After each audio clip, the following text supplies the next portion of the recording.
What's up, residents? It's your mayor Alistair back once again with some big atomic-sized news. Godzilla Kong: The New Empire has finally released, which means we're getting thousands of initial reactions from the film as the review embargo lifted last night. And so far, the reception has been very mixed. I gave the film an 8 out of 10 for its imaginative set pieces, beautiful visuals and action, but that its writing was flawed and had a lot of contrivances. I had a blast watching it, and I think most of the fans of the franchise will have a great time with it. Though today, we're going to take a look at the general reception for it. How are people reacting to the film so far? Well, originally it opened to a pretty decent fresh score of 69% on Rotten Tomatoes. Nice. Honestly, it's higher than I expected, since when I saw it opening night I thought to myself, this is a film not made for critics, so the initial response was quite surprising actually. But as of right now, it's dipped all the way down to a rotten score of 56%, with 68 fresh reviews and 54 rotten reviews. This might increase or decrease, however, as more people go out to watch the film. Now remember, this doesn't represent the film's quality. All it shows is the percentage of critics that enjoyed it. Now, what I'd argue is more important is the audience rating, since that's indicative of how the general audience is receiving the film, which in the end is what will drive that box office performance. And as of right now, Godzilla Kong has a score of 93%, the highest in the Monsterverse. The audience has spoken and they love The New Empire. But now we have the context that people are enjoying the film, let's pivot back to those critic reviews and take a closer look at what people are saying, and you can decide whether you agree with them or not. Katie Walsh at Tribune News Service says, "When you multiply Godzilla by Kong, what do you get?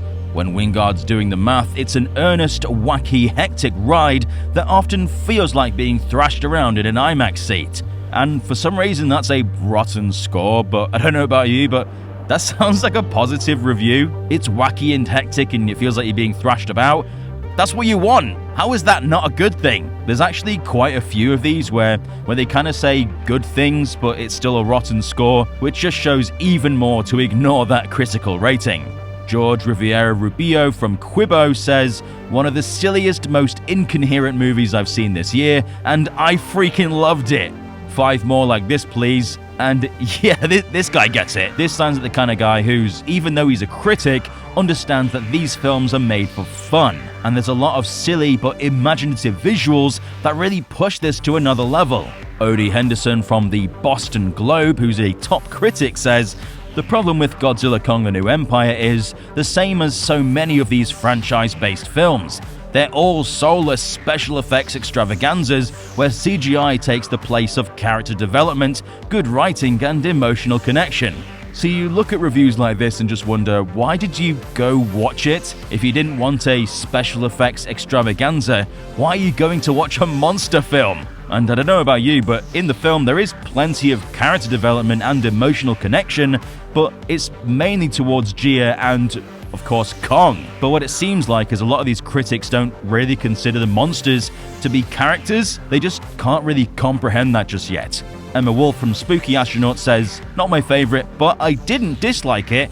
Well, why is it a rotten score then? See, I don't get it. She gave it a 5 out of 10, which isn't a great rating, but I mean, that review says it's not that bad. Jeremy Jans says, "It's dumb at times, but dumb fun at times." If it's dumb fun, then you had fun with it. Why has it got a rotten score? God, these critic scores are gonna drive me mental. Kylie Smith from the Wall Street Journal says, "I guess if you're not wowed by soulless CGI chaos, thrilling? Not really. At the end, I was left feeling the way Kong does at the beginning.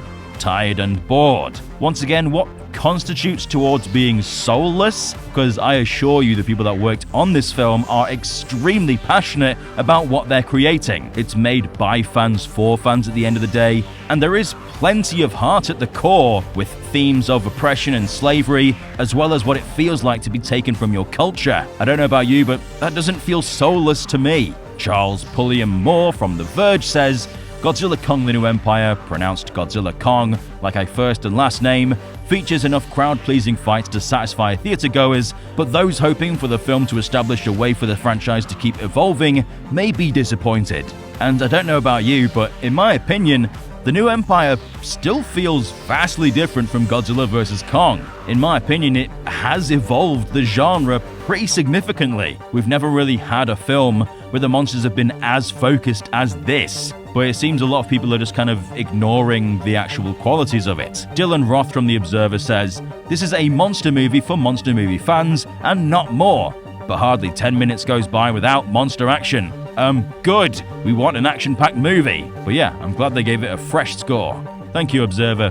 Richard Cruz from Richard Cruz says, "The rock'em sock'em action of Godzilla -1 turns it up to 11. It's a popcorn-munching crowd pleaser that comes in and goes out with a roar." I'm not really sure why they needed to compare it to Godzilla -1. The two films are not even remotely the same, but you know what, I appreciate that they're giving it a fresh score. Peter Howell from the Toronto Star says, "Returning director Adam Wingard and his writers really lean into the cartoonish style of the Showa-era Godzilla films from 1954 to 75. This includes abandoning all pretense of logical plausibility, never a huge concern in this franchise. I do appreciate that he has brought up the Showa era. He seems to be the only person who's actually done his research." Next up, we've got David Jenkins with Little White Lines, who says, "So many effects blockbusters attempt to run before they can walk," mentioning no names, but we all know he's talking about DC. And at least Wingard has the humble intent of a filmmaker who wants to make something simple, coherent, and fun. And that's one of the things I praised in my review. It's just so imaginative and creative and fun with how it delivers these action set pieces. It's honestly really going underappreciated. Jermaine Lucia, if I pronounced that right, from IO9 says, "Godzilla Kong the New Empire is not a bad movie. It's not a painful watch. There are good ideas in it along with beautiful visuals. It is, however, largely forgettable, and that's a letdown when you've got two of the biggest stars ever. Literally. You know, I understand why people would think it's forgettable. There's just so much action packed into that 1 hour 55 minute runtime where it kind of just blends into one once you've left the screening. But I do really think this is a film that's going to get better on rewatches when you can really soak in all the little details. Although again, this doesn't sound like it should have been a rotten score. He says it's not a bad movie. Well, if it's not a bad movie, why have you said it's bad? Chris Parker, a fellow YouTuber over at 3C Films, says, "Full of vibrant color visuals, several action-fueled sequences, but most importantly, a ton of heart. It's not without its flaws, but when a movie is this fun, who cares?" And he gave it an 8 out of 10 like me. See, this guy gets it. He really understands what makes this film special. He's gone in with certain expectations and the films only match that. But I feel like a lot of these critics have gone into it without even watching a trailer. Next up, we've got Eamon Warman, which I actually saw the film early with. And he's from Empire Magazine, who says, "This doesn't reinvent the wheel and keeps you waiting too long for the final showdown. When the creatures collide, it delivers satisfying thrills. I asked him when we saw the film, what are you going to rate it? And he said, probably like a 3 out of 5.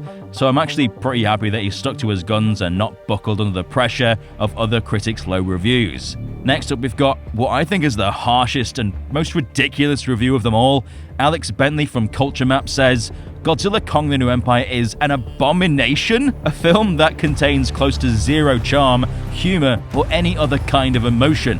It's a soulless promotion that doesn't know how to properly showcase either its human or monster characters." I don't want to be mean, but how can someone be so miserable? This review stands out because abomination is such a wild word to use as a critic. Zero charm, humor, or any emotion? I don't know if this guy just hates the monster genre, but it seems like he didn't actually watch this film because there's a ton of charm and especially humor. This film made me laugh quite a lot, actually. So yeah, no, don't listen to that guy's review. So yeah, no, I mean, there's plenty of rotten reviews where you can go, yeah, I understand where they're coming from, but not that. Zach Pope from Zach Pope Reviews says, "The War of the Monsters I've been craving from the Monsterverse, a brutal bash that explores Hollow Earth and centers the monsters as the main characters. I'm not joking, there are moments where it's all monsters, no cutaways to humans. All hail Adam Wingard." Thank you, Zach, and I really appreciate the callback to War of the Monsters. I loved that game when I was younger. Next up, we got Tim Grierson from Screen International, who says, there is very little emotion or inspiration underneath the orgy-tastic violence, and especially in the wake of last year's ingenious Japanese-produced Godzilla -1. The new Empire feels old hat. Once again, -1 is a completely different genre. The new Empire exceeded in one area and -1 exceeded in the other. They can both exist together. They don't need to keep getting compared like this. It's just getting silly. And finally, we have Owen Gleiberman from Variety, who says, the movie can make your head hurt, but not because it's too convoluted to follow. It's because the real convolution is, why are we supposed to care about any of this? I don't know, man, just don't watch monster movies. It's the 5th entry in the Monsterverse, so it's gonna have themes and story plots that have followed through from the previous films, so if you didn't care about those or didn't even bother to remember them, then just don't go watch it, don't review it. I don't get critics. Some have pretty respectable opinions on here. There are those that liked and disliked it where I'm like, yeah, that's a fair response. But some are so unnecessarily harsh where you gotta think, do you even like being a critic? Either way, the audiences are loving it, and plenty of critics are having a good time. But with that said, you need to go see the film for yourself to make up your own opinion. For those that have watched it, what did you make of it? Let us know in the comments section down below. But please, no spoilers, because the film just came out and a lot of people have yet to see it. For more Godzilla Kong goodness, subscribe and stomp the notification button to become a resident of DangerVille today. And give this video a big old Kong-sized thumbs up. I've been Alistair, and we'll see you residents in the next one.